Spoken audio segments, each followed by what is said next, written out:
और छोटा मोटा भ्रष्टाचार नहीं है।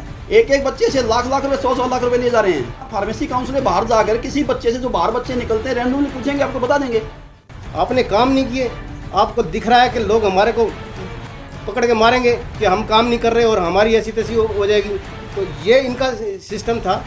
ये कहा है कि मेरा नार्को टेस्ट किया जाए और साथ में returning officer, registrar, assistant returning officer, इन सब का भी नार्को टेस्ट किया जाए ताकि सच्चाई सामने आ सके। दिल्ली फार्मेसी परिषद चुनाव को लेकर एक कैंडिडेट ने लगाए गंभीर आरोप। कैंडिडेट ने चुनाव प्रक्रिया में बड़ी धांधली के आरोप लगाए हैं। विकास तुसीर ने आरोप लगाते हुए दिल्ली के उपराज्यपाल और प्रधानमंत्री कार्यालय में भी की शिकायत। विकास तुसीर के साथ साथ दूसरे कई कैंडिडेट ने भी इस तरह के आरोप लगाए हैं। आरोप लगाते हुए उन्होंने कहा कि ये आरोप ही नहीं बल्कि उनके पास इन सब के प्रमाण भी है। उन्होंने कहा कि मतदाता सूची से करीबन 2000 वैध नाम गायब कर दिए गए और शेष बचे बड़ी संख्या में मतदाताओं को बैलेट पेपर ही नहीं भेजे गए। हो गया, सोच करो मैं नहीं जा पाया, वो कोरोना का टाइम था, गवर्नमेंट ने भी रिलैक्सेशन दिए, आप उनको रिलैक्सेशन दे, कोई बात नहीं, वोटिंग राइट तो दो ना उनको। आपने काम नहीं किए, आपको दिख रहा है कि लोग हमारे को पकड़ के मारेंगे कि हम काम नहीं कर रहे और हमारी ऐसी तैसी हो जाएगी। तो ये इनका सिस्टम था। रजिस्ट्रेशन कराने के अलावा और क्या काम होता है? रजिस्ट्रेशन आपने रजिस्ट्रेशन करा लिया, उसके बाद ये मेनू ये होता है इनका। देखिए मैं आपको दिखाता हूँ, ये 20 साल का एजेंडा है, हमारा भी एजेंडा आपको दिखाएंगे हम। ये 2500 से 3000 तक का पंजीकरण कर दिया इन लोगों ने। क्यों? उस पैसे का क्या करते हैं? दिल्ली फार्मेसी भवन बनाएंगे दिल्ली के अंदर। आज 30 साल हो गए, एक ईंट क्या, एक नींव तक तो बात की बात है, एक ईंट तक नहीं रखी गई है। क्यों?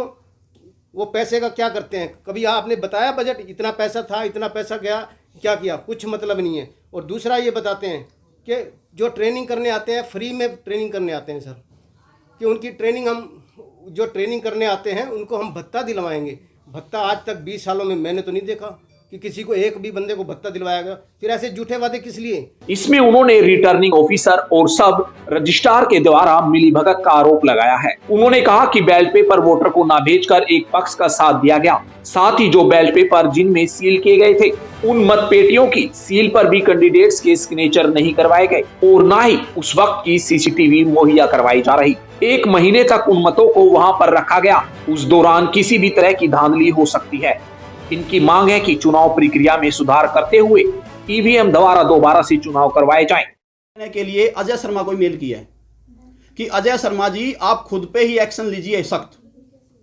अब इससे बड़ा मजाक और क्या होगा कि जिस आदमी के खिलाफ हम कंप्लेंट कर रहे हैं, जिस आदमी के खिलाफ हम एक्शन लेने की बात कर रहे हैं, उसी आदमी को ये कह के मेल की जाती है कि आप अपने खिलाफ एक्शन लीजिए। ये मेल है, ये जो पीसीआई की तरफ से दिल्ली फार्मेसी काउंसिल की गई है। एसआई लेटर फिर एलजी साहब की तरफ से मेरे पास आया है। उन्होंने मेरे मामले को पूरे को फोटोकॉपी इस पत्र को लिख के और रजिस्ट्रार के पास भेज दिया।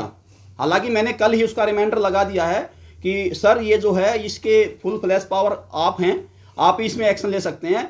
रजिस्ट्रार तो इसमें मेन सस्पेक्ट है, आप रजिस्ट्रार को लेटर रेफर मत कीजिए। लेकिन इससे बड़ा मजाक और क्या होगा कि जिसके खिलाफ हम कंप्लेंट कर रहे हैं उन्हीं के पास हमारी कंप्लेंट जारी कि अपने खुद के ऊपर एक्शन लो। तो इसमें हमारा एकमात्र सहारा आप मीडिया ही हैं।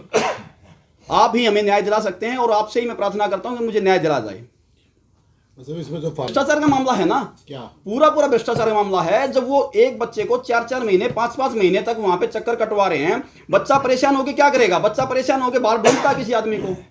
वो जब किसी आदमी को ढूंढता फिर वो पैसे की वो करते हैं, वहां दलाली प्रथा शुरू हो रही है।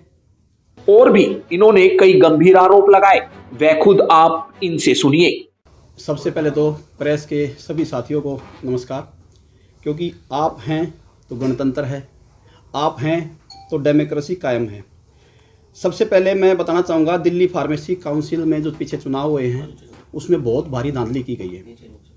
चुनाव 5 साल में होता है, 9 साल में चुनाव किया गया, रजिस्ट्रार के द्वारा चुनाव करवाया गया हाई कोर्ट के हस्तक्षेप के बाद।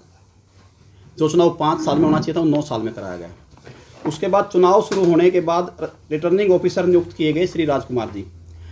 मैंने एज ए कैंडिडेट उनसे मिलना चाहा तो किसी भी रिटर्निंग ऑफिसर या असिस्टेंट रिटर्निंग ऑफिसर से मुझसे मिलने की जहमत नहीं उठाई। कभी कोशिश बार बार कहने के बाद भी हमें मिलने के लिए नहीं बुलाया गया, ना ही हमसे वो मिले। उसके बाद अजय शर्मा और पंकज यात्रे, अजय शर्मा जो पिछले 20 साल से मेंबर है और पंकज यात्रे 9 साल से मेंबर है काउंसिल के अंदर, मैंने उनके खिलाफ मैंने उनको बताया रिटर्निंग ऑफिसर को लिखित में, ये देखिए कि वो डीओपीटी रूल भारत सरकार का जो रूल है उसके तहत वो चुनाव नहीं लड़ सकते। इस रूल के तहत 5 साल से ज़्यादा कोई भी जो गवर्नमेंट एम्प्लॉय होता है वो किसी भी ऑटोनोमस बॉडी या ऐसी बॉडी में मेंबर नहीं रह सकता इलेक्टिव पोस्ट पे। ये बताने के बाद भी उन्होंने हमारी कंप्लेंट पे कोई ध्यान नहीं दिया और उनको फिर भी चुनाव लड़ने के लिए वो कर दिया कि यहाँ पे आप चुनाव लड़ सकते हो। फिर चुनाव शुरू होता है तो टोटल जो वोटें होती हैं वो वोटें सबके पास नहीं भेजी गई और लिस्ट में बहुत बड़ी खामियां हैं, पूरी लिस्ट ही तैयार नहीं की गई। उसके लिए हमने बार बार उनको मेल डाली। ये देखिए इतनी मेल हैं, ये पूरे मेल हैं, ये लगभग 10-15 मेल हैं जो बाकायदा आईडी के साथ, जो फार्मासिस्ट हैं वैलिड फार्मासिस्ट हैं उनके रजिस्ट्रेशन नंबर के साथ आईडी के साथ कि भाई ये रजिस्टर्ड हैं, इनको भेजा गया। लेकिन ना तो कभी को जवाब दिया गया और ना ही उन्हें शामिल किया गया, बार बार कहने के बाद भी। फिर चुनाव प्रक्रिया शुरू होती है, हम बार बार रिटर्निंग ऑफिसर मिलने के लिए कहते रहे लेकिन वो हमारे से कभी भी नहीं मिले। उसके बाद 1 नवंबर जो कि आखिरी तिथि थी बैलेट पेपर वापस आने की रजिस्टर्ड पोस्ट से, तो मैंने डॉक्टर राजीव टोंक जो असिस्टेंट रिटर्निंग ऑफिसर है उनसे फ़ोन पे बात की शाम को 5:30 बजे के बाद कि भाई अभी तक टोटल वोट कितनी आपके पास आई हैं। उन्होंने मेरे को जो संख्या बताई वो बताई 7745। उसके बाद जब काउंटिंग शुरू होती है नेक्स्ट मॉर्निंग में, मतलब सिर्फ रात बीच में थी, उसके बाद नेक्स्ट मॉर्निंग में काउंटिंग शुरू होती है तो जो संख्या अनाउंस की गई वो 8844, 1099, लगभग 1100 वोटें रात में बढ़ा दी गई। अब कैसे बढ़ा दी गई वो जानते हैं, जांच का विषय है। इसके बारे में हमने उनसे बात भी की भी कैसे बढ़ गई, तो उन्होंने हमें कोई जवाब नहीं दिया। हमने उनको मेल भी की इस बारे में भी टोटल कितनी है कैसे हैं, वो अभी तक भी हमें नहीं बताई गई हैं। जो बैलेट बॉक्स हैं जिनमें वोट देने के लिए अजय शर्मा को मेल किया है कि अजय शर्मा जी आप खुद पे ही एक्शन लीजिए सख्त। अब इससे बड़ा मजाक और क्या होगा कि जिस आदमी के खिलाफ हम कंप्लेंट कर रहे हैं, जिस आदमी के खिलाफ हम एक्शन लेने की बात कर रहे हैं, उसी आदमी को ये कह के मेल की जाती है कि आप अपने खिलाफ एक्शन लीजिए। ये मेल है, ये जो पीसीआई की तरफ से दिल्ली फार्मेसी काउंसिल को की गई है। ऐसा ही लेटर फिर एलजी साहब की तरफ से मेरे पास आया है। उन्होंने मेरे मामले को पूरे को फोटोकॉपी इस पत्र को लिख के और रजिस्ट्रार के पास भेज दिया। हालांकि मैंने कल ही उसका रिमाइंडर लगा दिया है कि सर ये जो है इसके फुल फ्लैश पावर आप हैं, आप इसमें एक्शन ले सकते हैं। रजिस्ट्रार तो इसमें मेन सस्पेक्ट है, आप रजिस्ट्रार को लेटर रेफर मत कीजिए। लेकिन इससे बड़ा मजाक और क्या होगा कि जिसके खिलाफ हम कंप्लेंट कर रहे हैं उन्हीं के पास हमारी कंप्लेंट जारी कि अपने खुद के ऊपर एक्शन लो। तो इसमें हमारा एकमात्र सारा आप मीडिया ही हैं, आप ही हमें न्याय दिला सकते हैं और आपसे ही मैं प्रार्थना करता हूं कि मुझे न्याय दिला जाए। मतलब इसमें जो भ्रष्टाचार का मामला है ना, क्या पूरा भ्रष्टाचार का मामला है। जब वो एक बच्चे को 4-4 महीने 5-5 महीने तक वहां पे चक्कर कटवा रहे हैं, बच्चा परेशान होकर क्या करेगा? बच्चा परेशान होकर बाहर ढूंढता किसी आदमी को, वो जब किसी आदमी को ढूंढता फिर वो पैसे की वो करते हैं, वहां दलाली प्रथा शुरू हो रही है। ये तो पूरा भ्रष्टाचार का मामला है और इसी वजह के खिलाफ है। अब उनके एक ही दिक्कत थी कि अगर हम वहां चुन के जाते हैं तो उनकी दुकान बंद हो जाएगी। समस्या सारी उनकी दुकान बंद होने से है। अभी आप लोगों ने जो कंप्लेंट लगाई, अगर इस पे कोई एक्शन नहीं होता है तो अगला कदम आप लोगों का क्या होगा? अगर इस पे हमारा सबसे पहले तो क्या है, मैं केजरीवाल जी से, माननीय सत्येंद्र जैन जी से और एलजी साहब से, इन सब से ये रिक्वेस्ट करना चाहूँगा कि आप इन पर सख्त से सख्त एक्शन लें।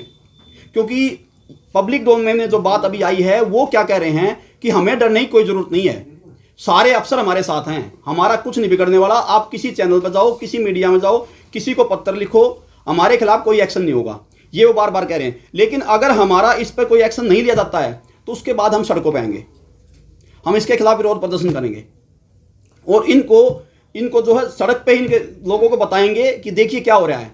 जो केजरीवाल जी एक नई नीति लेकर आए थे, सरकार बना के आए थे, भ्रष्टाचार का खात्मा करेंगे, उनके राज में कैसे भ्रष्टाचार हो रहा है, ये चीज़ें हम उनके सामने लाएंगे। आपकी कुछ एसोसिएशन कहेंगे मेरा इलेक्शन से कोई मतलब नहीं है। ये देखिए एक रजिस्ट्रार है, ये एआरओ है, ये आईएएस हैं राजकुमार जी, ये एक के कंधे पे हाथ रखे हुए हैं, एक के कमर पे हाथ लगाए हुए हैं। भाई कोई शादी ब्याह का फंक्शन तो है नहीं, ये जिस तरह से खड़े हैं। ये दूसरे एआरओ हैं राजीव टोंक, ये देखिए कमर में कैसे हाथ लगाए। ये 6-7 आदमियों ने मिलकर पूरे डेमोक्रेटिक प्रणाली को तोड़ मरोड़ दिया है, बुरी तरह मजाक बना दिया गया है।